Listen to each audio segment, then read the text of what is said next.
हाँ, good morning friends. ऐसा है, हम लोग पिछले क्लास में डिस्चार्ज ऑफ श्योरिटी देख रहे थे और बीच में लाइट चली गई थी, तो मैंने समझा तो दिया था, एक बार रीड करना है। हमने पिछले क्लास में देखा कि लाइबिलिटी ऑफ श्योरिटी को एक्सटेंसिव होती है एंड सेकेंडरी नेचर की होती है। दैट मीन्स पहले प्रिंसिपल डेटर लायबल है, अगर वो डिफॉल्ट करेगा तब जाके श्योरिटी लायबल होता है। फिर हमने देखा एक और पॉइंट है यहाँ पे कि अगर क्रेडिटर चाहे तो वो डायरेक्टली श्योरिटी के ऊपर भी केस फाइल कर सकता है आफ्टर डिफॉल्ट। अगर डिफॉल्ट हो चुका है, प्रिंसिपल डेटर ने भी पे नहीं किया, श्योरिटी ने भी पे नहीं किया, तो अब केस फाइल करने का राइट जो है वो किसी के भी ऊपर केस फाइल कर सकते हैं, आइदर ऑन प्रिंसिपल डेटर और श्योरिटी। तो ये एक पॉइंट देखा। इसके बाद हमने देखा एक्सेप्शन है कि हम लिमिट लगा सकते हैं अपनी लाइबिलिटी के ऊपर बाय एक्सप्रेस एग्रीमेंट। फिर डिस्चार्ज के ऊपर चर्चा कर रहे थे, discharge by revocation of contract of guarantee, जिसमें हम कॉन्ट्रैक्ट ऑफ गारंटी को रिवोक करके डिस्चार्ज कर देते हैं, जैसे कि अपने इच्छा से बाय नोटिस ऑफ रिवोकेशन, लेकिन फ्यूचर ट्रांजेक्शन्स के लिए डिस्चार्ज होंगे। फिर दूसरा death of surety. Death of surety में ये पढ़े थे हमने ABC वाला, दूसरा पढ़ना बचा था तो पढ़ लेते हैं ये भी एक बार। तो बताया था मैंने, वैसे नोटिस ऑफ रिवोकेशन से डिस्चार्ज जब होते हैं वहाँ पे भी वही एग्जांपल दिया था, Amit stand surety for Vikram. तो ए जो है ये श्योरिटी है for Vikram for any amount that Chandar may lend, जो सी उधारी देगा बी को, उसके लिए ए ने गारंटी दिया है। तो A is the surety, C is the creditor, B is the principal debtor. From time to time, तो ये कंटिन्यूइंग गारंटी है, फ्रॉम टाइम टू टाइम बोला है, during the next 6 months, subject to maximum amount of 1 lakh rupees. 1 month later Amit revokes his surety. तो पहले जब guarantee दिया था 6 महीने की दिया था, बट 1 महीने बाद वो यहाँ पे रिवोक कर देता है। बट चंदर ने ये टाइम तक ऑलरेडी 10,000 रुपये एडवांस दे चुका है, यहाँ पे इस पीरियड में 10,000 का लोन दे चुका है। तो ये जो 10,000 ऑलरेडी दे चुके हैं उसको रिवोक नहीं कर सकते, लेकिन इसके बाद के ट्रांजेक्शन्स के लिए गारंटी ऑटोमेटिकली रिवोक हो जाती है। Now if Vikram makes a default of this amount, then Amit is liable as a surety, but Amit will not be liable for any amount lent after the date of revocation, क्योंकि revocation खत्म हो गया, revoke कर दिया, उसके बाद फिर लाइबिलिटी खत्म हो जाएगी, but only for future transactions. कोई ऑलरेडी जो चीज़ हो चुकी है उसको आप रिवोक नहीं कर सकते। फिर दूसरा है बाय डेथ ऑफ श्योरिटी, ये भी सेम है। The death of surety operates in absence of the contract to contrary as a revocation of a continuing guarantee so far as regards the future transactions. यहाँ पे भी सिर्फ future transactions ही revoke हो सकते हैं। कोई सेम एग्जांपल है, Amit stands surety for Vikram for any goods which Chander may supply to Vikram from time to time for next 6 months, subject to maximum 1 lakh. 1 month later Amit dies, यहाँ भी सेम रूल है, रिवोक किया तो भी वही रूल, डेथ हो गई तो भी सेम रूल। फिर now the guarantee is revoked for all future transactions, however Amit state is liable for any goods already supplied before his death, वही है। एंड बाय नोवेशन, नोवेशन में मैंने आपको कॉटन और शुगर का एग्जांपल दिया था, सेम एग्जांपल यहाँ दिया है। तो novation of contract means creating a new contract while the old one is terminated and need not be performed. जैसे ही ओल्ड टर्मिनेट हो गया तो ओल्ड की गारंटी भी टर्मिनेट हो जाएगी, तो न्यू की गारंटी वैलिड रहेगी। It is an act of substituting a new obligation for the old one, पुराने की जगह एक नया कॉन्ट्रैक्ट लेके आए। Newly substituted agreement should be by mutual consent of the parties. Same example है, Amit stand surety for Vikram for supply of sugar which Chander will supply to Bikram during 1 month. 1 week later, all parties agree to change the contract. सब लोगों के agreement से ही हो सकता है, तो जब सब लोग हाँ बोलते हैं तब ये लोग चेंज करते हैं कॉन्ट्रैक्ट को। जहाँ कॉन्ट्रैक्ट में अमित श्योरिटी ही है वैसे ही कॉन्ट्रैक्ट है सिमिलर, और विक्रम और चंदर प्रिंसिपल डेटर और क्रेडिटर है, लेकिन शुगर के जगह अब ये लोग सप्लाई कर रहे हैं कॉटन। तो पहले जो कॉन्ट्रैक्ट हुआ था शुगर सप्लाई करने का था, बट अभी कॉटन इंस्टेड ऑफ शुगर। तो जैसे ही कॉटन का कॉन्ट्रैक्ट किया शुगर के जगह, तो शुगर का कॉन्ट्रैक्ट कैंसिल हो गया, तो साथ में उसकी गारंटी भी कैंसिल हो जाएगी। Now the guarantee is revoked for the contract of sugar. तो शुगर के लिए रिवोक हो चुकी है, but Amit is liable to for supply of cotton. Cotton के लिए अभी भी गारंटी चालू है, क्योंकि नया कॉन्ट्रैक्ट किया जिसमें कॉटन की लाइबिलिटी उसने एक्सेप्ट किया है। तो ये भी हमने पिछली क्लास में देख चुके थे, याद होगा आपको, पूरा बनाए भी थे अपन ने कहीं तो भी।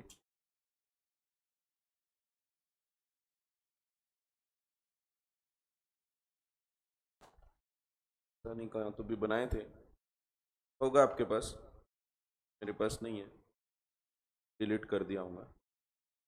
तो ये तीन चीज़ें, तीन केस जहाँ पे रिवोकेशन हो जाता है, either by his own act, खुद अपने इच्छा से रिवोक कर रहे हैं, या फिर डेथ से, या फिर नोवेशन के द्वारा। तो ये तीन प्रकार से रिवोकेशन होगा। अगला जो है discharge by conduct of creditor. Creditor के किसी कार्य के कारण श्योरिटी मुक्त हो रहा है। क्रेडिटर ऐसा कोई एक्ट कर रहा है जिससे श्योरिटी अब डिस्चार्ज हो गया, क्योंकि हो सकता है उससे श्योरिटी का लॉस हो रहा है, या कुछ चेंजेस किए गए जो श्योरिटी के वो बताए नहीं गए थे, तो ऑटोमेटिकली यहाँ पे भी श्योरिटी डिस्चार्ज हो जाएगा। सो पहला पॉइंट वही है इसमें, by variance in the terms of the contract. Contract में अगर टर्म्स चेंज कर दी जाए तो यहाँ पे भी ऑटोमेटिकली श्योरिटी डिस्चार्ज हो जाएगा। मिस्टर ए ये गारंटी देते हैं to C, again same creditor है सी, जहाँ पे बी को उन्होंने अपॉइंट किया है। ए बोलता है कि तुम बी को अपॉइंट कर लो, और सी एक बैंक चलाता है, ये बैंक में इसको मैनेजर की आवश्यकता थी। ए इसको एडवाइस करता है बी को अपॉइंट कर लो, ये प्रॉपर मैनेजर का काम करेगा। एग्री किया जाता है, उसको अपॉइंट करते हैं, और ए गारंटी दे देता है उसकी। इसके बाद ए को बिना बताए ये लोग क्या करते हैं, ये इस कॉन्ट्रैक्ट को चेंज कर देते हैं। पहले ये कॉन्ट्रैक्ट में इसको सैलरी देने वाले थे, इन लोगों का एग्रीमेंट था कि सैलरी देने वाले हैं, समझो 10,000 रुपये। बाद में इन लोगों ने एग्री किया कि ये सैलरी इसकी बढ़ा देंगे, सैलरी शैल बी रेज्ड। पहले समझो 10,000 बोला था, अब ये 10,000 को हटा के मान लो 15,000 कर दिया। लेकिन इसके साथ एक कंडीशन और लगा दी इन्होंने बोला कि अब लेकिन जो ओवरड्राफ्ट करने दोगे तुम, उसमें अगर कोई लॉस होता है तो यहाँ पे तुमको भी उसकी जिम्मेदारी लेना पड़ेगा। 1/4 of the amount, 25% of loss तुम बेयर करोगे।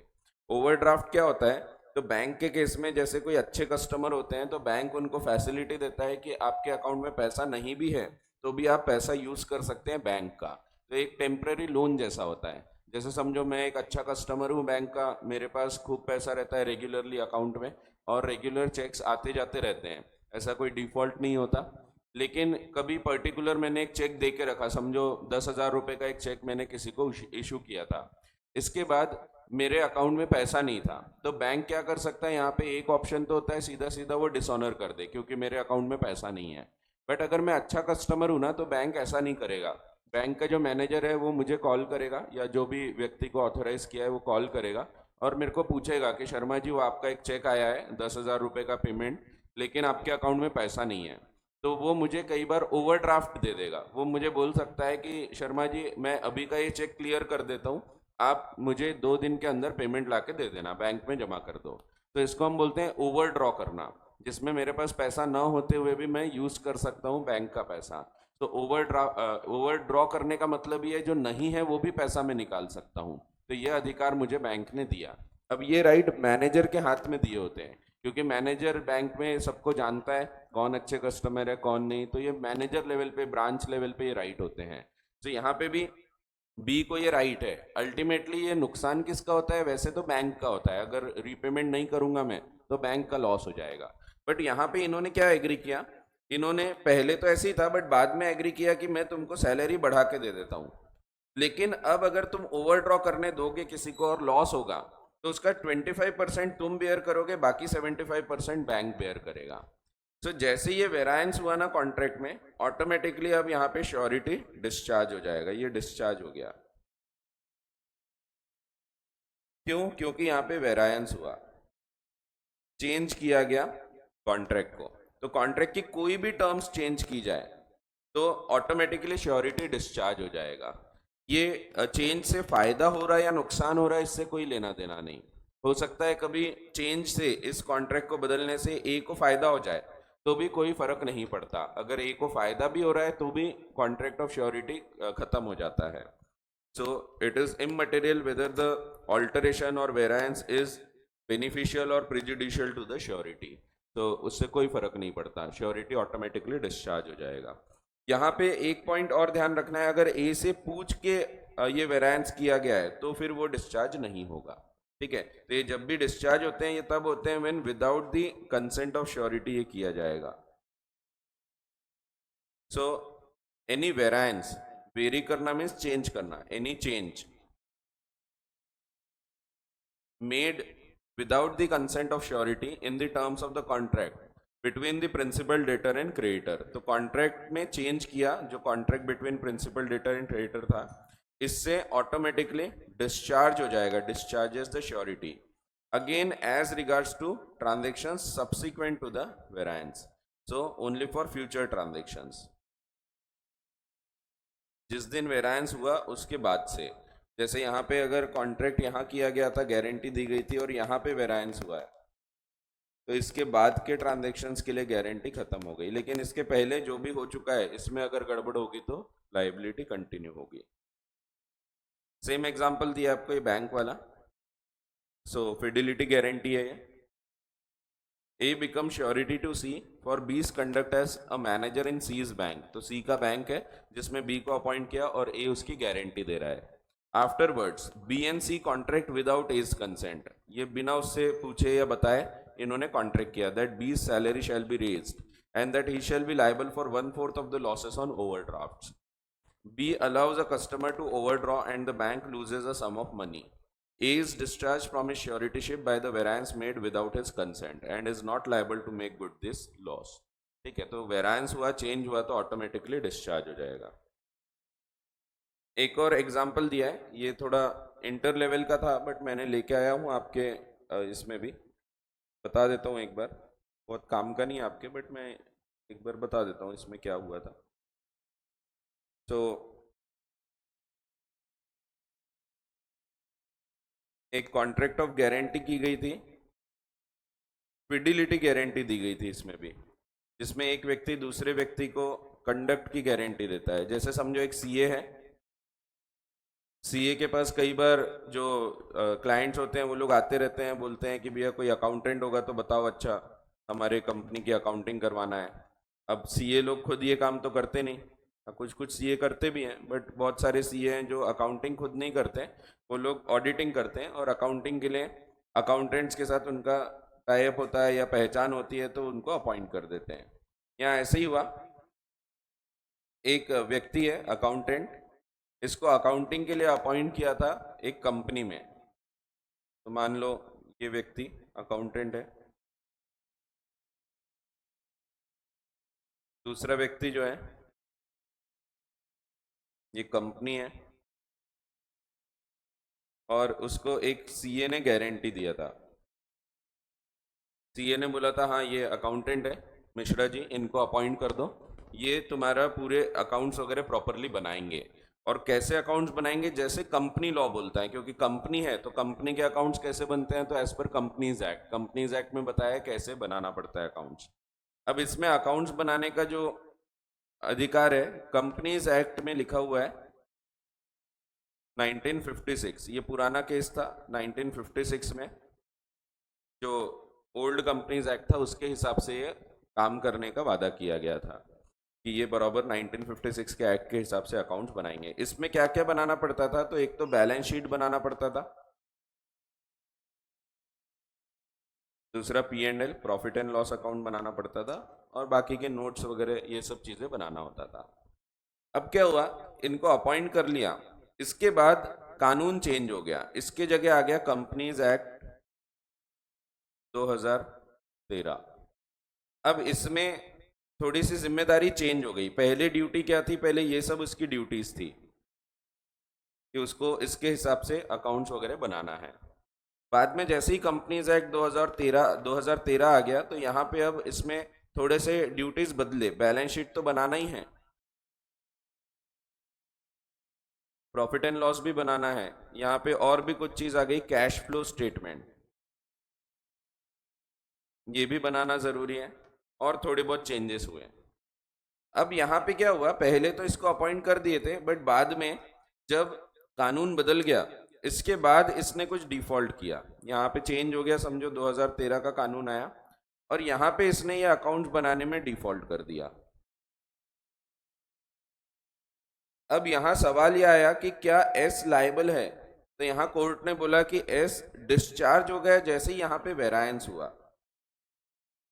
भले ही इन्होंने खुद ये वेरायंस नहीं किया, ऑटोमेटिक हो गया, लेकिन यहाँ पे इन्होंने क्या करना चाहिए था, श्योरिटी से फिर से एक बार कंसेंट लेना चाहिए था। बट अगर ऐसा कुछ नहीं किया और उसको कंटिन्यू रखा है उस काम के लिए, तो इसके बाद से वो डिस्चार्ज हो गया है, तो एस डिस्चार्ज हो जाता है।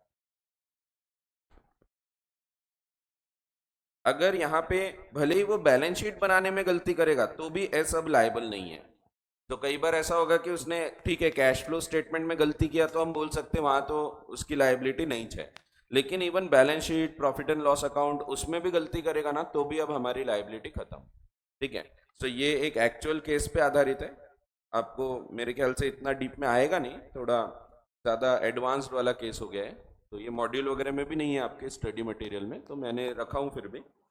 तो ध्यान रखो, ऐसा भी केस हो सकता है जिसमें वेरायंस हो गया है bye operation of law automatically, and surety से कुछ पूछा नहीं गया, नया कॉन्ट्रैक्ट नहीं किया, तो ऐसे केस में श्योरिटी डिस्चार्ज हो चुका है। ठीक है, as soon as the duty has been varied due to the operation of law, तो ये वही दिया है। So A guarantee C against the misconduct of B in an office to which B is appointed by C, तो same ही है, सी एक company है, B एक प्रिंसिपल डेटर और ये श्योरिटी है। Of which the duties are defined by the act of the legislature, इसकी जो ड्यूटीज थी ये कानून के द्वारा डिसाइड की गई थी, डिफाइन की गई थी, बट बाद में कानून बदल गया। By a subsequent act the nature of his office is materially altered, afterwards B misconduct himself, A is discharged by the change from the future liability under his guarantee, though the misconduct of B is in respect of duty not affected by the later act। तो भले ही वो बनाने में गलती करेगा profit and loss account या balance sheet, तो भी हम जिम्मेदार अब नहीं है। ठीक है, तो ये एक एक्चुअल केस पे आधारित है, तो आपको केस नहीं है और ये एग्जाम्पल भी नहीं दिया है, एक्स्ट्रा का एग्जाम्पल अपने बुक में मिलेगा। बाकी और सिंपल वाले एग्जाम्पल है, अगला एग्जाम्पल भी वैसे ही है, सिंपल। सी है, सी ने अपॉइंट किया बी को एज अ क्लर्क और उसको बोला तुझे ईयरली सैलरी मिलेगी, सैलरी पे करेगा, और उसको अपॉइंट किया था एज अ क्लर्क, और इसको ए ने गारंटी दिया था। बाद में इन्होंने ये कॉन्ट्रैक्ट को चेंज कर दिया, बी और सी ने ये कॉन्ट्रैक्ट चेंज कर दिया और इसने बोला कि मैं तुझे सैलरी नहीं दूंगा, अभी तेरी सैलरी कम कर दूंगा, लेकिन मैं तेरे को इसके बदले में अब दूंगा कमीशन, जो भी तू गुड्स बेचेगा उसके ऊपर मैं कमीशन पे करूंगा। अब ये चीज बताई नहीं गई ए को, ए से कंसेंट नहीं ली गई, तो जैसे ये वेरायंस हुआ again A will be discharge. Simple है ये वाले एग्जांपल्स है। So C agrees to appoint B as his clerk to sell the goods at an yearly salary, तो कॉन्ट्रैक्ट सैलरी का किया था। Upon A is becoming surety to C for B's duly accounting for money received. Afterwards, without A's knowledge or consent, C and B agree that B should be paid a commission on the goods sold and not by a fixed salary. जैसे ये agreement change किया, अब A is not liable for subsequent misconduct of B। ठीक है, सभी case में future conduct के लिए डिस्चार्ज हो जाते हैं। ये भी एक और सिंपल एग्जांपल है, बिल्कुल वैसे ही। ए ने गारंटी दिया था सी को और बी इसमें प्रिंसिपल डेटर है, गारंटी थी 3,000 रुपए तक की, कंटिन्यूइंग गारंटी है for any oil supplied by C to B, तो सी जो भी ऑयल सप्लाई करेगा बी को, वो सब ऑयल की गारंटी दिया था ए ने। Afterwards B becomes embarrassed, B embarrass हो गया। एम्बेरेस हो जाने का मतलब होता है जब वो अपने डेट्स पे नहीं कर पा रहा है, तो शर्मिंदा हो गया बेचारा। तो हाँ, एम्बेरेस का अगर एक्चुअल आप उसको कन्वर्ट करोगे तो शर्मिंदा हो गया, that means in simple terms वो पैसा नहीं दे पा रहा है। तो हम इंसॉल्वेंट जनरली तब बोलते हैं जब कोर्ट ने उसको इंसॉल्वेंट घोषित किया है। यहाँ पे अभी वो इंसॉल्वेंट नहीं है, वो लेकिन पैसा नहीं दे पाता है। उसके बाद उसके पास हम जाते हैं, भैया पैसे पे कर दो, वो बोलता है शर्मा जी बहुत तकलीफ है, पैसे ही नहीं है, तो ऐसे झुलाते जा रहा है वो। तो इसको अभी इंसॉल्वेंट नहीं बोलेंगे हम, क्योंकि इंसॉल्वेंसी तब होगी जब कोर्ट में जाएंगे, कोर्ट ऑर्डर देगा। बट अभी हम ये बोल सकते हैं एम्बेरेस हो चुका है, तो उसका दिवालिया निकल गया, लेकिन अभी वो इंसॉल्वेंट करके घोषित नहीं किया गया, उसको हम बोलते हैं एम्बेरेस हो जाना। सो वो फाइनेंशियली एम्बेरस हो जाता है. सो आफ्टरवर्ड्स बी बिकम्स एम्बेरस. अब बी पैसा नहीं दे पाएगा, प्रिंसिपल डेटर है वो, तो सी ने क्या करना चाहिए, अब उससे कॉन्ट्रैक्ट नहीं करना चाहिए और जो बचा पैसा है वो सीधा श्योरिटी से रिकवर कर सकता है. बट यहाँ पे क्या करते हैं, चेंज करते हैं कॉन्ट्रैक्ट को. आफ्टरवर्ड जब बी एम्बेरस हो जाता है तो without the knowledge of A, B और सी कॉन्ट्रैक्ट कर लेते हैं that C shall continue to supply B with oil for ready money, कि तुम मुझे रेगुलर पैसा देना और मैं तुमको ऑयल अभी भी देते रहूंगा, लेकिन अब उधारी पे नहीं दूंगा, रेगुलर पैसे के ऊपर दूंगा. And that the payment shall be applied to the then existing debts between B and C. और जो भी पैसा दोगे उससे हम पुराने डेट्स वगैरह भी थोड़ा थोड़ा करके सेट ऑफ करते जाएंगे. जैसे ये कॉन्ट्रैक्ट चेंज किया, ऑटोमेटिकली अब श्योरिटी डिस्चार्ज हो जाएगा. So A is not liable on his guarantee for any good supplied after this new arrangement. तो जैसे ये नया कॉन्ट्रैक्ट हो गया, पुराना वाला चेंज कर लिया, ऑल्टर कर लिया, तो श्योरिटी इज डिस्चार्ज. तो ये भी एक्स्ट्रा के एग्जाम्पल है, ये भी आपको मॉड्यूल में नहीं मिलेगा. तो आपको ए और सी वाले एग्जाम्पल मॉड्यूल में देखने को मिलेंगे इस प्रकार के, बट बी और डी वाला थोड़ा इंटर लेवल का है, बट फिर भी आप भी समझ सकते हैं, इतना डिफिकल्ट नहीं है. तो ये दो एग्जाम्पल आपको इंस्टीट्यूट के मटेरियल में नहीं दिखेंगे, ये वाला, बी वाला और ये वाला. ठीक है, तो ये पहला केस हो गया. जब चेंजेस कर दिए जाते हैं अगर कॉन्ट्रैक्ट में, तो ऑटोमेटिकली श्योरिटी डिस्चार्ज हो जाएगा अगर उससे पूछा नहीं गया है तो उसकी कंसेंट से चेंज करोगे तो डिस्चार्ज नहीं होता. फिर कभी कभी रिलीज कर देते हैं, प्रिंसिपल डेटर को रिलीज कर दिया या डिस्चार्ज कर दिया, वो डिस्चार्ज हो गया तो ऑटोमेटिकली श्योरिटी भी डिस्चार्ज हो जाएगा या रिलीज हो जाएगा. क्यों? क्योंकि यहाँ पे हमने देखा था कि श्योरिटी की लायबिलिटी को एक्सटेंसिव होती है. को एक्सटेंसिव का मतलब है हैविंग द सेम स्कोप. अगर प्रिंसिपल डेटर को छोड़ दिया अपन ने तो श्योरिटी भी छूट गया. तो ये जनरल रूल है अगेन आपका.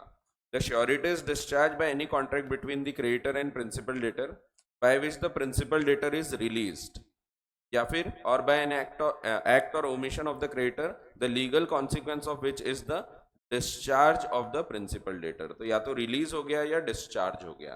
तो ऐसे केस में ऑटोमेटिकली ये कॉन्ट्रैक्ट ऑफ गारंटी खत्म हो जाता है. एक सिंपल सा एग्जांपल देता हूं, तो यहाँ दिया है कि पता नहीं वो एग्जांपल, हाँ दिया है, चलो यही बना लेते हैं. पहले ये एग्जांपल देता हूं क्योंकि ये बताया था मैंने आपको. इसमें एक कॉन्ट्रैक्ट होता है, आपको याद होगा मैंने आपको एक कॉन्ट्रैक्ट बताया था जिसमें एक केस बताया था जिसमें दो जमीन होती है आजू बाजू, मिस्टर बी की जमीन और मिस्टर ए की जमीन. ए बोलते हैं कि मैं इंडिगो उगा के तुमको बेचूंगा और बी बोलता है कि मैं इसका पैसा पे करूंगा. याद है रेसिप्रोकल प्रॉमिस में ऐसा बताया था मैंने आपको. तो इंडिगो उगाने वाला था और यहां से एक नहर बहती है. एक्चुअली ये जो केस है एक्चुअल केस था, इसमें थोड़ा सा और एक एक्स्ट्रा पॉइंट था जो हमने वहां नहीं देखा क्योंकि वहां पे आपको उसकी जरूरत नहीं थी. ये जो कॉन्ट्रैक्ट था ना, इसमें गारंटी दी गई थी मिस्टर सी की. सी ने गारंटी दिया था कि हाँ ए बराबर गुड्स बनाएगा, उगाएगा और तुमको लाके देगा. अब यहाँ पे बी ने क्या किया था, बी ने ये जो नहर थी इसको डाइवर्ट कर दिया और इसीलिए यहाँ पानी नहीं आ पाया और ए could not perform the contract. But हमने देखा था यहाँ ए लायबल नहीं है, यहाँ पे क्या कर रहा है, B is preventing the performance, ये प्रिवेंट कर रहा है, prevents A from performing the contract. और इसीलिए हमने देखा था ए यहाँ पे डिस्चार्ज हो जाता है. अगर ए डिस्चार्ज हो जाएगा तो automatically C is also discharge. तो ये वही केस है इंडिगो वाला. तो नील उगाने की बात किया था उसने, बट वो जो इरिगेशन के लिए कैनाल आ रही थी वो कैनाल को डाइवर्ट कर दिया जाता है. तो यहाँ कोर्ट ने बोला था कि it is not a breach of contract, actually it is not a breach by A, it is a breach by B. B ने ब्रीच किया है because he prevents the performance of the reciprocal promises and thereby A is prevented and is discharge from performing his obligation. और साथ में क्योंकि surety की liability को extensive थी तो श्योरिटी भी साथ में डिस्चार्ज हो जाता है. तो वही दिया है, A contracts with B to grow a crop of indigo on A's land and to deliver it to B for a fixed rate. And C guarantees A's performance. तो यहाँ पे A जो है ये प्रिंसिपल डेटर हो गया, B creditor हो गया और C श्योरिटी हो गया. B diverts the stream of water. B ने जो पानी की नहर थी उसको डाइवर्ट कर दिया, which was necessary for irrigation of A's land and thereby prevents him from raising the indigo. तो जैसे ही ये कॉन्ट्रैक्ट में गड़बड़ किया, जैसे ही ये डाइवर्ट किया, तो वैसे ही ए डिस्चार्ज हो गया एंड साथ में सी भी डिस्चार्ज हो गया। C is no longer liable on his guarantee. तो यहाँ पे दोनों डिस्चार्ज हो जाते हैं, A and C both are discharge.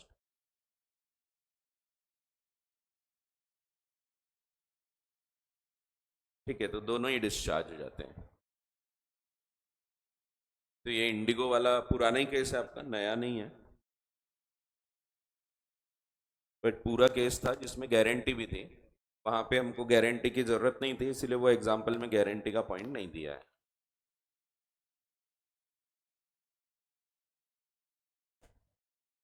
और भी एग्जाम्पल्स हैं।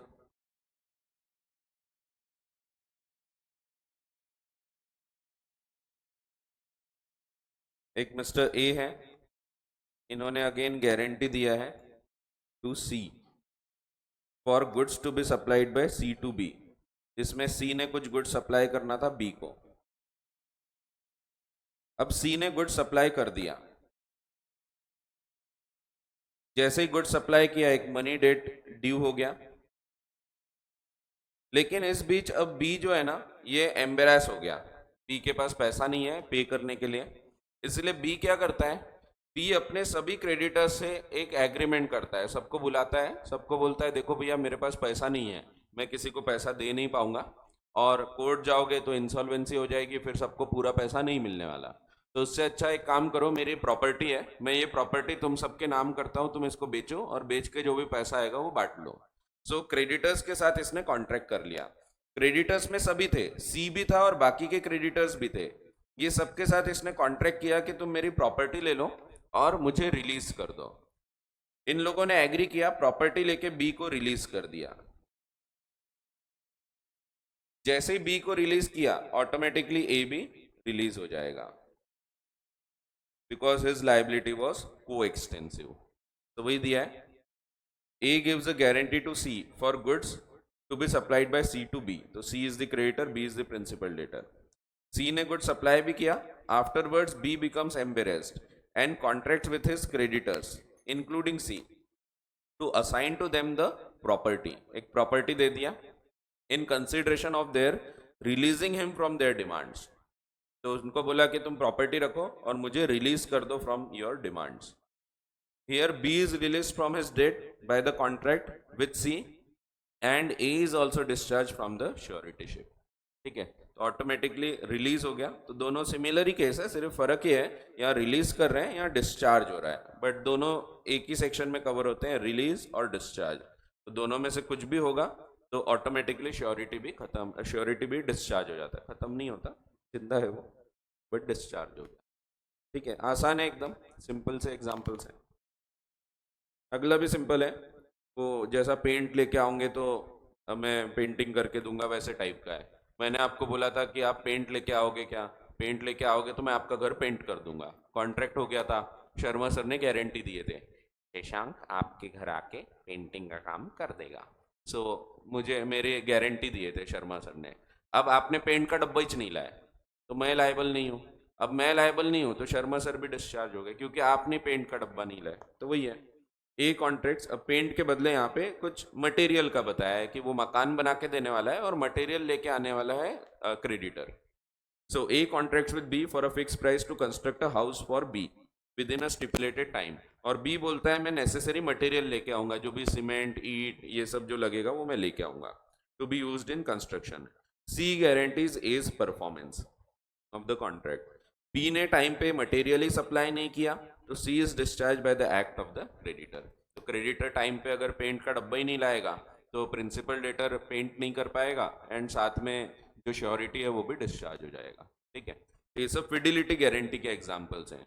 इसीलिए मैंने सबसे पहले आपको समझाते वक्त ये बताया था कि एक फिडिलिटी गारंटी भी होती है, जो भले ही आपको इंस्टीट्यूट के मॉड्यूल में नहीं है, यहाँ लिखा ही है कि आईसीआई के स्टडी मटेरियल में नहीं है, बट फिडिलिटी गारंटी भी एक गारंटी होती है।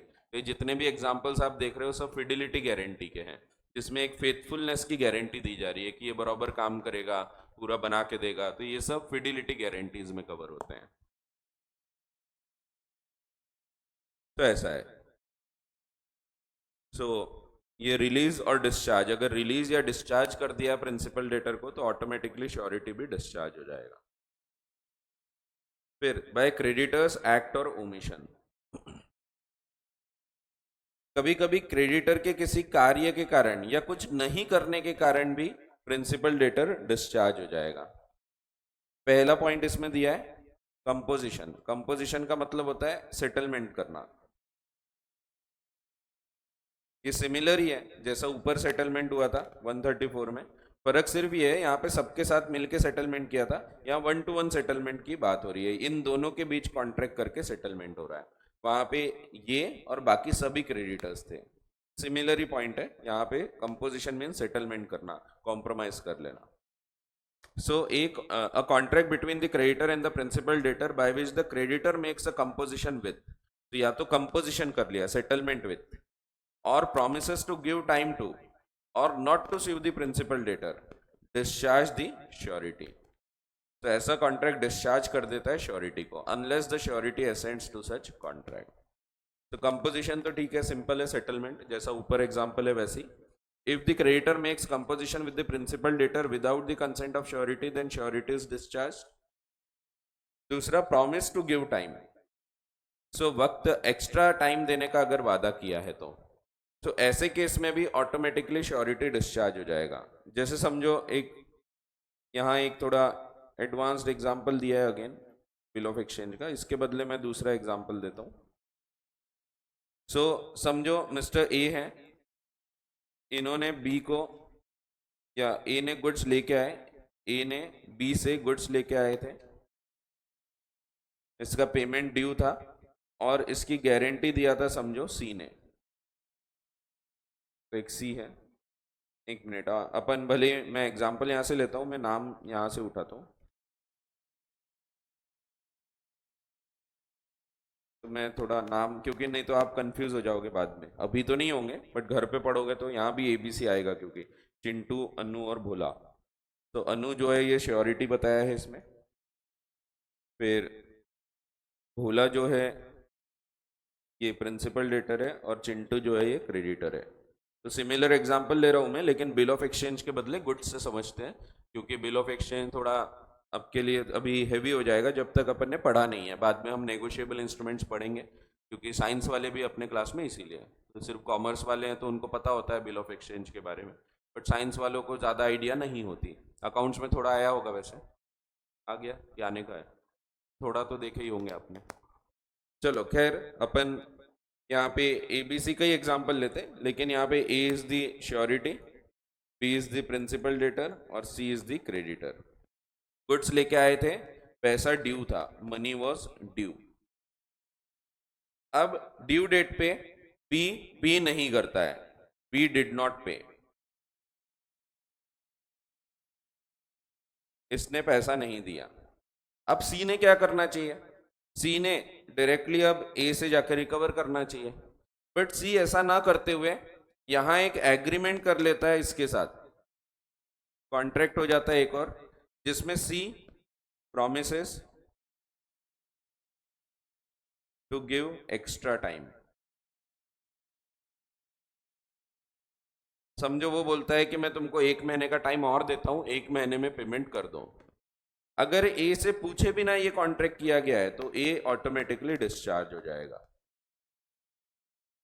So if the promise to give time has been a contract to give time has been entered between principal debtor and creditor, so surety is discharged if surety does not consent to such contract।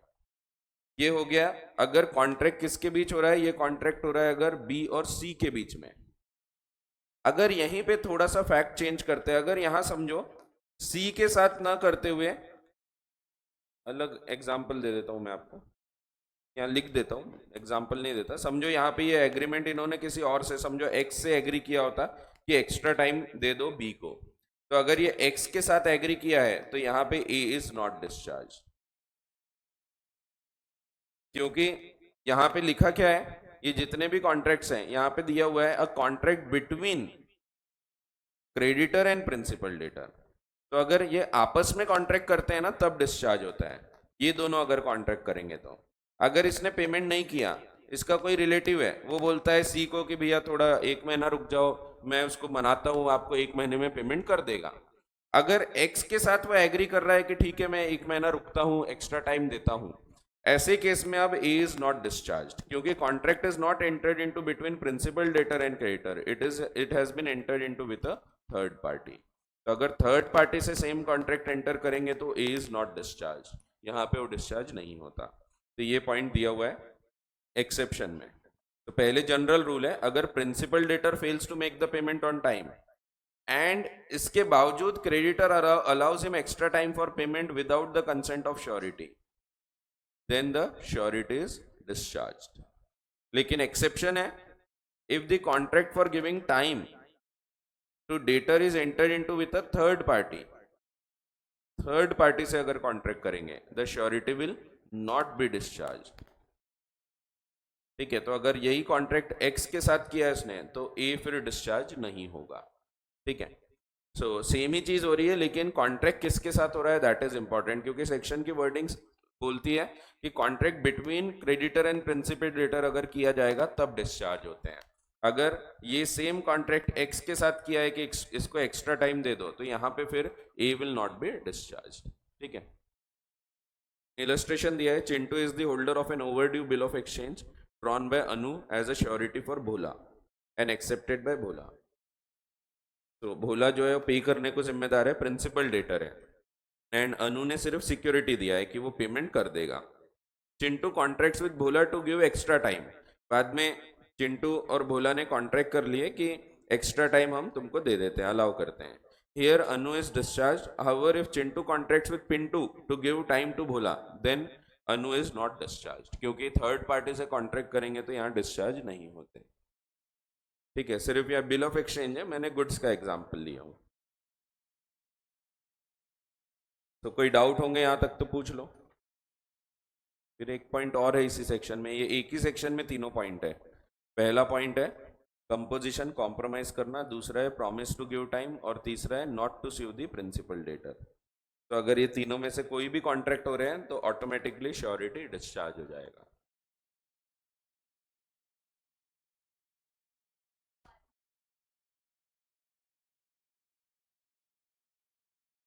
कौन सा, ये वाला बोल रहे क्या, x के साथ जो हुआ? नहीं, इसमें इसने थोड़ी इसके साथ कोई कॉन्ट्रैक्ट किया है। तो नोवेशन में all the parties must join, novation होगा तो वो तो डिस्चार्ज हो गया, तो नोवेशन नहीं हुआ है। नोवेशन कब होता है, जब तीनों पार्टीज की कंसेंट होती है। तो यहाँ तीनों पार्टी की कंसेंट नहीं है, सिर्फ ये दोनों कॉन्ट्रैक्ट करे, इसको भी नहीं बोला इसको भी नहीं बोला, नोवेशन नहीं है।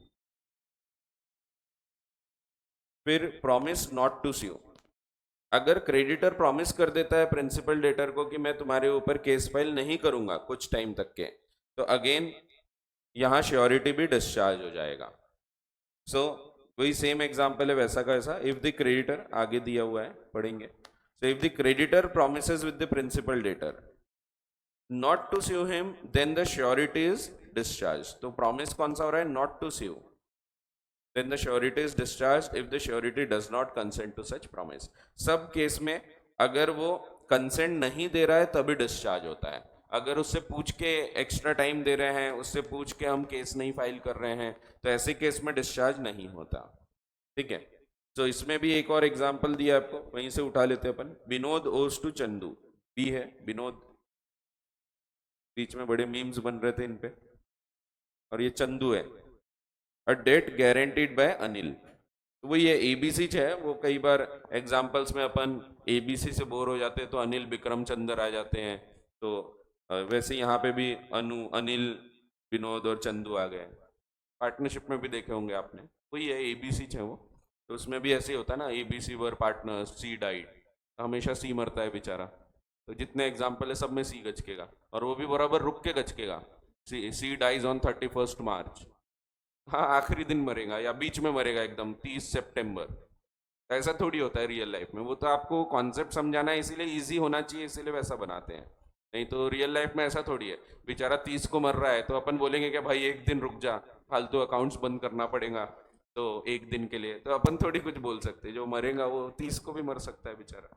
तो लेकिन वो एग्जाम्पल्स में अपना एम क्या होता है, कॉन्सेप्ट समझना कि अगर डेथ होगी तो होगा क्या, फिर आपको एक बार कॉन्सेप्ट समझ गया तो फिर वो 30 तारीख को मरे या 31 को मरे उससे फर्क नहीं पड़ेगा, आप कॉन्सेप्ट के हिसाब से बराबर अकाउंट्स बना लोगे। तो ऐसा है। तो यहाँ भी सेम है, ए बी और सी के बीच में कॉन्ट्रैक्ट हुआ है, A is the surety, B is the principal debtor and C is the creditor. इसमें अगर Vinod owes Chandu a debt guaranteed by Anil, the debt becomes payable. However, Chandu does not sue Vinod for 6 months. एक minute, ये दूसरा example है। अगर Chandu agree करता है, ये आगे का एग्जाम्पल है एक्सेप्शन का, अगर चंदू यहाँ एग्री कर देता है कि मैं तुम पे केस फाइल नहीं करूंगा, सी promises not to sue, कि मैं तुम पे केस फाइल नहीं करूंगा, दैट मीन्स जैसे इसने प्रॉमिस किया मैं तुम पे केस फाइल नहीं करूंगा, तो इसी को हम बोलेंगे रिलीज कर दिया है उसने। जैसे ही बी रिलीज हुआ तो अब ए भी रिलीज हो जाएगा,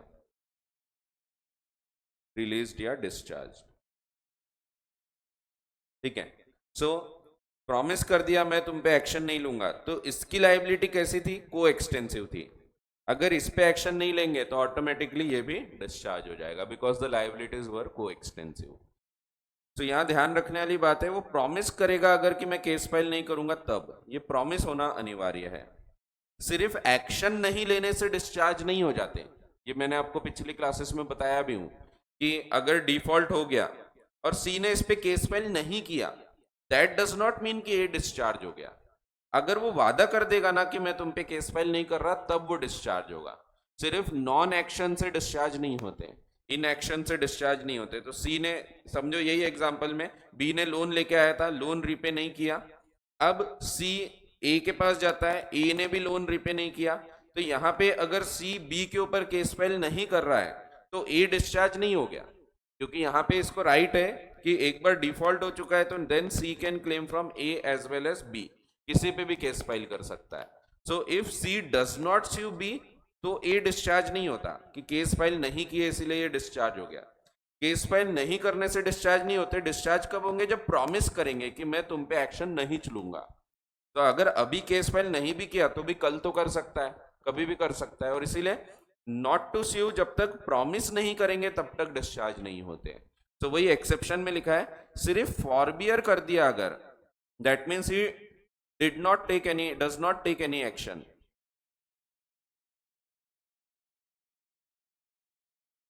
on the part of creditor to sue debtor or enforce any other remedy would not discharge the surety in absence of any specific provision।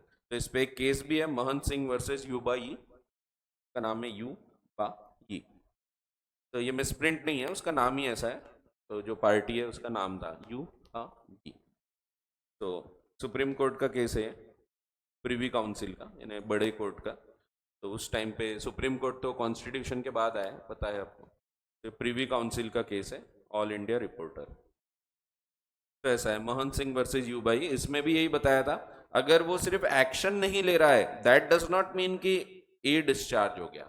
अगर डेट रिकवर करना था, बी से मांगे पैसा, उसने नहीं दिया, फिर इसके पास गए, इसने भी नहीं दिया, अब सी अगर सिर्फ एस पे एक्शन ले रहा है, ए पे एक्शन ले रहा है and does not take action on B, तो A is not discharged, A liable रहता है। ठीक है, ये पहले भी मैंने आपको बताया था, याद है कि नहीं, भूल गए, तो ये देखे थे अपन ने। तो ये वाला एग्जाम्पल एक्चुअली यहाँ दिया है, तो ये पहले तो जनरल एग्जाम्पल दिया मैंने, लेकिन अगर same case, Vinod owes to Chandu a debt guaranteed by Anil, debt payable हो चुका है लेकिन चंदू ने अभी तक केस फाइल नहीं किया 6 महीने होने के बावजूद, यहां अनिल डिस्चार्ज नहीं होगा, क्योंकि उसने प्रॉमिस किया क्या, तो नहीं, उसने प्रॉमिस नहीं किया कि मैं तुम पे एक्शन नहीं लूंगा, सिर्फ वो केस फाइल नहीं कर रहा है, he does not take action. तो ऐसे केस में Chandu can even proceed to sue Anil without filing a suit on Vinod. तो ये भी मैंने आपको बताया था, क्योंकि एक बार डिफॉल्ट हो गया तो फिर जो लायबिलिटी है वो एब्सोल्यूट हो चुकी है, अब creditor can sue the surety without making the principal debtor as को डिपेंडेंट। ठीक है, तो ये ऑलरेडी हमने एक बार पढ़ चुके हैं। तो ये एक और पॉइंट है जिसमें एक्सेप्शन भी है साथ में। तो ये सभी केसेस कौन से हैं जिसमें श्योरिटी डिस्चार्ज हो रहा है by the conduct of creditor, creditor के किसी कार्य से वो डिस्चार्ज हो रहा है। यहां भी क्रेडिटर प्रॉमिस कर रहा है मैं तुमको छोड़ रहा हूं, तुम पे एक्शन नहीं लूंगा, तो वैसे ही ए भी डिस्चार्ज हो जाएगा। अगला केस जो है इसको आसान शब्दों में मैं बता देता हूँ। तो क्रेडिटर्स एक्ट और omission impairing surety's eventual remedy, इसको आसान शब्दों में हम बोलें तो when creditor fails to follow terms of contract, contract की टर्म्स अगर वो फॉलो नहीं कर रहा है तो, जैसे कई बार कोई टर्म्स रखी जाती है कि अगर तुम ये कार्य करोगे तब मेरी गारंटी लायबल रहेगी, एक पर्टिकुलर टर्म रख दिया अपन ने। सिंपल सा एग्जांपल ले लेते हैं। एक डेटर है, प्रिंसिपल डेटर, इसको मैंने अपॉइंट किया था क्रेडिटर के यहाँ पे एक ऑफिस में। मैंने बोला था इसको अपॉइंट कर लो एज अ कैशियर, ये बराबर काम करेगा और अगर इसने कुछ भी गड़बड़ किया, कैश में हेर फेर किया तो मैं जिम्मेदार। कॉन्ट्रैक्ट हो गया फिडिलिटी गारंटी का, प्रिंसिपल डेटर को एम्प्लॉय किया गया है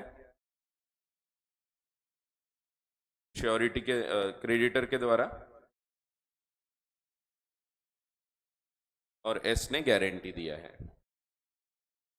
अब मेरी एक कंडीशन थी, मैंने यहां जब कॉन्ट्रैक्ट किया था एक कंडीशन रखा था कि creditor should check the performance of principal debtor once in every month. मान लो मैंने बोला था कि देखो ये बराबर काउंटिंग वाउंटिंग करेगा, क्लर्क का जो काम है अच्छे से करेगा, इसकी मैं गारंटी लेता हूँ, लेकिन मेरी एक शर्त है, तुम कम से कम महीने में एक बार देखना, चेक करना ये बराबर काउंट कर रहा है क्या। तो तुम्हारी भी जिम्मेदारी है कि तुमने काउंटिंग करके देखना है कि उसने एक बार काउंट कर लिया, बट तुम भी फिर से एक बार काउंटिंग करके देख लो, महीने में एक बार तो भी ये करना है। बट ये कंडीशन को क्रेडिटर ने फॉलो नहीं किया, 2-3 महीने हो गए उसने चेक ही नहीं किया कि ये बराबर काम कर रहा है कि नहीं। अब इसने अपना कार्य पूरा नहीं किया ना, तो एस डिस्चार्ज हो जाएगा। If creditor fails to do so then surety is discharge, क्योंकि क्रेडिटर कुछ एक पर्टिकुलर टर्म थी वो फॉलो नहीं कर रहा है, कंडीशन है वो फॉलो नहीं कर रहा है। अगर वो फॉलो नहीं करेगा तो S will automatically B discharge. ठीक है, तो ये भी एक पॉइंट है। 2 एग्जाम्पल दिए आपको, एक तो यही है, दूसरा एक और एग्जाम्पल दिया है, सिमिलर एग्जाम्पल है जिसमें ये तो क्लर्क वाला एग्जाम्पल दे दिया मैंने आपको, ये क्लर्क है। एक और ये एक्चुअल केस है जिसमें एक शिप का एग्जाम्पल था, मैं आपको मकान के एग्जाम्पल से बताता हूँ। सी को बनाना था एक मकान, उसको एक कॉन्ट्रैक्टर चाहिए था, मेरे पहचान का कॉन्ट्रैक्टर है, मैंने बोला कि इसको काम करने को दे दो और इसको पेमेंट कैसे करना है इसके पूरा हमारी टर्म्स डिसाइड हुई थी। जनरली जब भी मकान बनाते हैं तो क्या होता है, एक इंस्टॉलमेंट पेमेंट होता है, जैसे फर्स्ट स्लैब गिरेगा तब इंस्टॉलमेंट समझो 2 लाख रुपए पे की जाएगी, सेकेंड स्लैब के टाइम पे फिर समझो 5 लाख रुपए पे किए जाएंगे, ऐसा एग्री किया जाता है। फिर थर्ड स्लैब जब बनेगा तब फिर और 2 लाख रुपए दिए जाएंगे, फिर फोर्थ जब होगा एकदम कंप्लीशन हो गया तब फिर पूरा पेमेंट कर देंगे समझो और 7 लाख रुपए। तो ये पूरा ऐसा पेमेंट करने की बात हुई थी, पूरा टर्म्स डिसाइडेड थी। ये वाले इंस्टॉलमेंट उसने प्रॉपर पे किया फर्स्ट स्लैब के बाद, सेकंड इंस्टॉलमेंट पे किया, थर्ड पे किया, फोर्थ वाली उसने प्री पे कर दिया। उसने ये आता है इसके पास, कॉन्ट्रैक्टर बोलता है थोड़ा पैसे की आवश्यकता है, थोड़ा एडवांस में मुझे पेमेंट दे दो, जबकि कंडीशन थी कि आप पेमेंट कब दोगे, जब वो काम पूरा होगा। अब उसने अगर एडवांस में पेमेंट दे दिया और अब प्रिंसिपल डेटर भाग जाता है तो अब श्योरिटी लायबल नहीं रहेगा। क्यों? क्योंकि जो टर्म्स ऑफ द कॉन्ट्रैक्ट थी उसको क्रेडिटर ने फॉलो नहीं किया। तो टर्म्स में स्पेसिफिकली लिखा है आपको लास्ट पेमेंट कब करना है, जब पूरा काम होगा। अब अगर आप ही वो टर्म्स को फॉलो नहीं कर रहे हो और जल्दी पेमेंट कर दे रहे हो तो यहाँ पे अब surety will not be liable. अब अगर प्रिंसिपल डेटर एडवांस लेके भाग जाता है तो यहाँ श्योरिटी की जिम्मेदारी खत्म। ठीक है, तो वही दिया है। ये दूसरा एग्जाम्पल है, तो यहाँ आपको शिप का एग्जाम्पल दिया है, तो मैंने बिल्डिंग का एग्जाम्पल लिया क्योंकि बिल्डिंग में इजी जाता है समझना, और शिप में भी सिमिलर प्रकार के कॉन्ट्रैक्ट होते हैं क्योंकि शिप भी बहुत बड़े कॉन्ट्रैक्ट होते हैं, तो इसमें एक साथ पूरा पेमेंट करना संभव नहीं होता। जैसे बिल्डिंग बना रहे हो आप, तो उसमें स्टेज ऑफ कंप्लीशन के बेसिस पे पेमेंट होता है कि इतना काम होगा तो इतना पैसा मिलेगा। इवन बैंक से लोन भी वैसे ही मिलता है, बैंक भी एक बार में पूरा लोन नहीं देंगे। अगर हम कंस्ट्रक्शन का लोन ले रहे हैं तो उनको बिल सबमिट करना पड़ता है कि कॉन्ट्रैक्टर ने इतना काम कर दिया, फिर वो उतना पैसा देते हैं, फिर दूसरा बिल देंगे तब और पैसा देंगे। ऐसा स्टेज ऑफ कंप्लीशन पे पैसा मिलता है। सेम कॉन्ट्रैक्ट होते हैं शिप बिल्डिंग के। जब शिप वगैरह बनाए जाते हैं तो शिप में भी बहुत बड़े बड़े शिप्स होते हैं जिसमें हजारों लोग रह सकते हैं, उसमें अंदर कसिनो वगैरह भी रहते हैं और बहुत सारी चीजें रहती है। तो पूरे क्रूज रहते हैं, तो उसमें भी बहुत टाइम लगता है वो क्रिएट होने को। तो 5-5 साल बन लग जाते हैं कई बार अच्छे शिप्स बनाने के लिए। जैसे मकान भी 1-1.5 साल 2 साल तो नॉर्मल बात है। तो वैसे शिप भी एक बड़ा कॉन्ट्रैक्ट होता है, तो वन टाइम पेमेंट नहीं होता है इनमें। तो इसमें भी वैसे ही होता है कि इतना काम होगा तो हम इतना पैसा देंगे, इतना होगा तो इतना देंगे। अगर लास्ट इंस्टॉलमेंट या कोई भी एक इंस्टॉलमेंट प्री पे कर देते हैं हम, तो ऑटोमेटिकली श्योरिटी डिस्चार्ज हो जाएगा। तो वो शिप वाला केस आपको दिया, ये एक्चुअल केस हुआ था शिप में, तो मैंने आपको मकान का एग्जाम्पल लेके बताया। तो अगर क्रेडिटर कोई भी ऐसा कार्य करता है which is inconsistent with the right of a surety, और ओमिट्स, ओमिट करना मीन्स नहीं, ओमिट यानी वो नहीं, ओमिट यानी छोड़ देना। ओमिट्स टू डू एनी एक्ट, कुछ कार्य करने से भूल जाता है, छोड़ देता है। जैसे मैंने बोला था कि चेक करना है कैश बराबर काउंट करता है कि नहीं, तो वो करना इसकी जिम्मेदारी है। Which his duty to the surety requires him to do, and the eventual remedy of the surety himself against principal debtor is thereby impaired, then the surety is discharged. In simple terms, when the creditor fails to follow the particular directions or terms of the contract, then the surety is discharged. तो आप आसान शब्दों में भी लिख सकते हैं, ये actual wordings of the act है। So B contracts to bill a ship for C for a sum of, for a given sum to be paid in installment as the work reaches certain stages. S becomes surety to C for B's due performance of the contract. C, without the knowledge of S, prepays to B the last two installments. S is discharged by the prepayment. अब अगर principal debtor काम पूरा नहीं करेगा तो भी S अब जिम्मेदार नहीं, क्योंकि प्रीपेमेंट हो गया, जो टर्म्स बोली थी वो फॉलो नहीं हुए। वैसे ही एक और एग्जांपल है, X puts M as an apprentice to Y. Apprentice यानी वही जॉब जैसे ही हो जाता है, लेकिन जिसमें काम सीखने को जुड़ता है उसको अप्रेंटाइज बोलते हैं। जैसे आर्टिकलशिप वगैरह होती है तो वैसे ही अप्रेंटाइज होता है जिसमें वो काम सीखने के लिए जुड़ा है। तो एक्स ने एम को रखा कि तुम इसको जॉब पे रख लो। एक्स ने, एक्स इज द श्योरिटी, ये एम को वाई के ऑफिस में अपॉइंट करता है and gives guarantee to Y for M's fidelity, और बोलता है कि एम प्रॉपर काम करेगा। लेकिन इसमें एक कंडीशन रखी गई इनकी, Y promises on his part that he will at least once in a month see M make up for the cash. तो कैश बराबर गिन रहा है नहीं गिन रहा है ये देखेंगे। लेकिन Y omits, वो omit कर देता है। omit यानी छोड़ देना। So omits to see this done as promised and M embezzles, embezzles यानी हेर फेर करना, तो उसने पैसे की हेर फेर कर लिया। ठीक है, तो ये एम्बेजलमेंट वगैरह ये सब चोरी के एक प्रकार होते हैं। एम्बेजल करना यानी पैसे का गबन करना या हेर फेर करना, तो ये एम्बेजलमेंट कहलाता है। गबन भी बोलते हैं उसको, गबन। हाँ, तो हेर फेर, हेरा फेरी। X is not liable on his guarantee, तो अब वो लाइबल नहीं है क्योंकि ये जो बोला गया था वो उसने नहीं किया। Y omits to see this done. वैसे यहाँ पे भी ऊपर लाइबल क्यों नहीं है, क्योंकि बी ये प्रीपे कर देता है, prepays to B the last two installment. तो सी प्रीपे कर देता है बी को, इसीलिए लाइबिलिटी खत्म। ठीक है, तो जो कंडीशन थी वो कंडीशन को वो फॉलो नहीं कर रहा है, ऐसा है। फिर लास्ट पॉइंट, अब बीच मैंने डिलीट किया, अभी तक की जरूरत थी अपने को उस डायग्राम की, तो देखते हैं रिवाइव होता है क्या।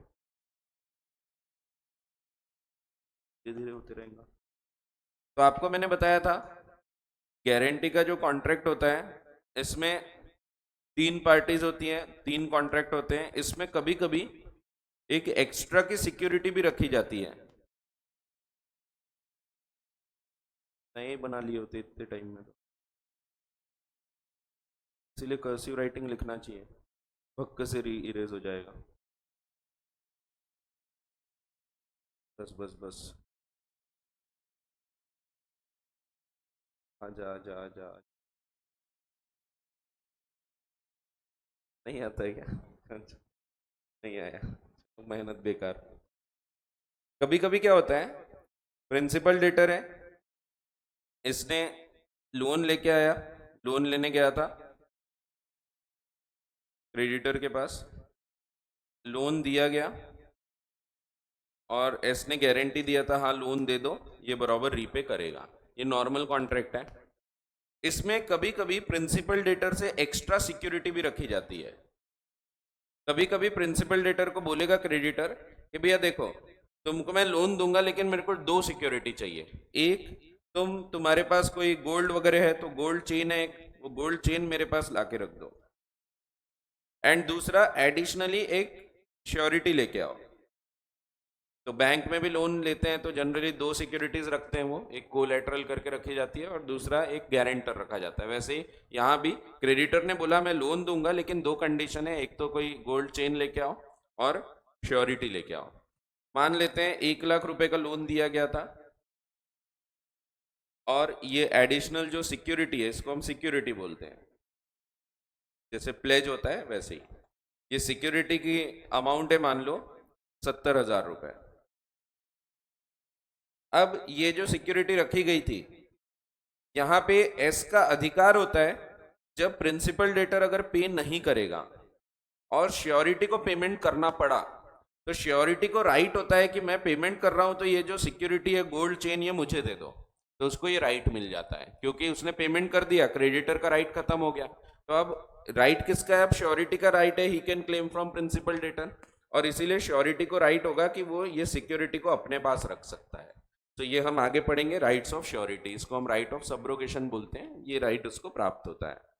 सो यहां पे ये राइट मिल जाएगा। लेकिन अगर सोचो क्रेडिटर इस सिक्योरिटी को गुमा देता है,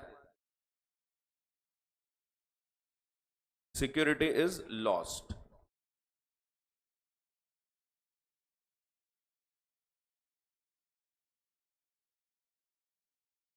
सिक्योरिटी गुमा दिया, तो ऑटोमेटिकली एस का उतना राइट कम हो गया, एस को उतना लॉस हो जाएगा कि भाई 70,000 का जो उसका राइट था कि अगर मैं पे करूंगा तो मुझे इतना पेमेंट सिक्योरिटी बेच के मिल सकता है, तो उतना राइट था। लेकिन जैसे ये गुम गया तो अब एस डिस्चार्ज हो जाएगा। तो एस इज डिस्चार्ज, लेकिन only up to the value of security, up to 70,000। बाकी का 30,000 वो पे करने को जिम्मेदार है। सो जितने की सिक्योरिटी घूमेगी उतने की लाइबिलिटी से वो मुक्त होगा। अब इसमें भी 3 केस है, तो ये मैं आपको तीनों केस समझा देता हूं, फिर रीड लगे तो अगले क्लास में करेंगे। तो ये सिक्योरिटी अगर गुम जाएगी, कभी ऐसा भी हो सकता है गुम ही नहीं, उसने वापस कर दिया, तो सेम रूल्स विल अप्लाई। जैसे कि उसने गोल्ड चेन मांगा था बट उसने देखा कि नहीं प्रिंसिपल डेटर तो रेगुलर पे कर ही देता है, तो अपने को रिस्क कम है, तो बोलता है कि ये लो गोल्ड चेन में वापस कर रहा हूं। जैसे ये वापस करेगा, if he parts with the position, वापस कर देता है, then also surety will be discharge. If without the consent of surety वापस करेंगे तो, ठीक है। तो दोनों केसेस में श्योरिटी डिस्चार्ज होगा। अब इसमें एक खास बात यह है कि ये सिक्योरिटी कब होना चाहिए? Security should be there at the time of contract of guarantee. जब कॉन्ट्रैक्ट ऑफ गारंटी किया तब ये सिक्योरिटी होना चाहिए, it should be at the time of contract.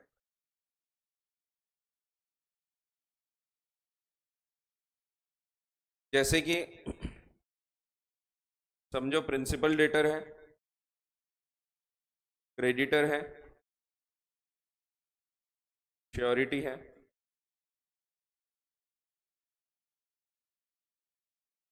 यहां पे लोन दिया, ये भी स्टेप 1 है, लोन दिया है और साथ में सिक्योरिटी लिया। सिक्योरिटी के बदले गोल्ड लिखता हूं, आसान जाएगा। गोल्ड ले लिया, ये भी स्टेप 1 में हो रहा है, और इसने गारंटी दिया, ये भी स्टेप 1 है। सब चीज साथ में हो रही है। सो यहां पे अगर क्रेडिटर लूजेस सिक्योरिटी तो S will be discharged. If creditor loses और पार्ट्स विथ द सिक्योरिटी, ठीक है, तो अगर क्रेडिटर घुमा देता है या छोड़ देता है वो सिक्योरिटी को, तो ऑटोमेटिकली यहाँ पे प्रिंसिपल ऑटोमेटिकली यहाँ श्योरिटी डिस्चार्ज हो जाएगा। बट समझो अगर यही चीज थोड़ी अलग होती है, समझो प्रिंसिपल डेटर ने स्टेप 1 में सिर्फ ये लोन लेके आया था और गारंटी दी गई थी, ये बाद में कभी हुआ, गोल्ड बाद में मांगा गया। समझो क्रेडिटर ने पहले तो लोन दे दिया था, बाद में उसको किसी ने डरा दिया, उसने बोला भाई तुमने लोन दे दी है, गारंटी भी है, लेकिन अगर प्रिंसिपल डेटर श्योरिटी दोनों ही पे नहीं करेंगे तो कम से कम एक एडिशनल सिक्योरिटी तो रखना था। अब उसको लगता है यार बात तो सही है, और वो बाद में 4 दिन बाद जाके बोलता है प्रिंसिपल डेटर को कि एक गोल्ड चेन मेरे पास एडिशनल सिक्योरिटी करके रखो।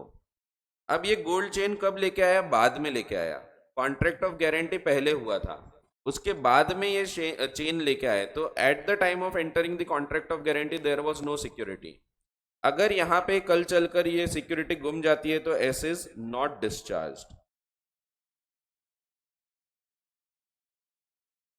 तो यहां पे डिस्चार्ज नहीं होगा, क्योंकि at the time of entering the contract of guarantee there was no security, it was given afterwards. तो अगर बाद में कोई सिक्योरिटी लेके आते हैं तो उससे डिस्चार्ज नहीं होते। ठीक है, ये सिक्योरिटी एकदम पहले से होगी तो भी चलेगा। अच्छा, ये आ रहा था बट अपन ने बहुत ज्यादा ही इरेज किया, आ रहा था। चलो लास्ट टॉपिक है, बता देता हूँ, इसी का ही हिस्सा है, इसलिए कवर कर लेते हैं। समझो सेम एग्जांपल जिसमें यही व्यक्ति सेम वैसा का वैसा ही लेते हैं, लेकिन अब ये हम स्टेप 2 में कर देते हैं। तो स्टेप 2 में गारंटी दी गई, तो पहले प्रिंसिपल डेटर का कोई गोल्ड रखा हुआ है क्रेडिटर के पास, ये पहले से रखा है, बाद में गारंटी दी गई और लोन लेके आए। ऐसे केस में अगर ये सिक्योरिटी गुम जाएगी तो अगेन एस डिस्चार्ज हो जाएगा, क्योंकि सिक्योरिटी है eight the time of entering into contract, ये अवेलेबल है। तो सिक्योरिटी होना चाहिए eight the time of entering into contract. यहाँ पे पहले से सिक्योरिटी है, भले ही कॉन्ट्रैक्ट ऑफ गारंटी के साथ नहीं दी गई, पहले से थी, बट ये भी सिक्योरिटी में अधिकार है श्योरिटी का। ठीक है, सो अगर सिक्योरिटी बाद में दी जाएगी तो वहां पे राइट नहीं मिलता, बट पहले से रखी हुई है सिक्योरिटी तो वहां पे राइट मिलेगा। ठीक है, तो ये 3 केसेस हैं, अगली क्लास में इसको रीड करते हैं, और भी कुछ एग्जाम्पल्स हैं। तो ये आसान एग्जाम्पल्स हैं, और थोड़े से एडवांस्ड एग्जाम्पल्स भी आपको मैं कल की क्लास में बताऊंगा। ठीक है, तो ध्यान रखो, एक केस में यहाँ डिस्चार्ज हुआ, यहाँ नहीं होता, और यहाँ फिर डिस्चार्ज हो जाता है, क्योंकि गोल्ड रिंग होना चाहिए, कब होना चाहिए, eight the time of guarantee, तो भले ही उसके पहले से रहे तो भी चलेगा। ठीक है, चलो अगली क्लास में देखते हैं, और रीडिंग भी अगली क्लास में कर लेंगे। Thank you.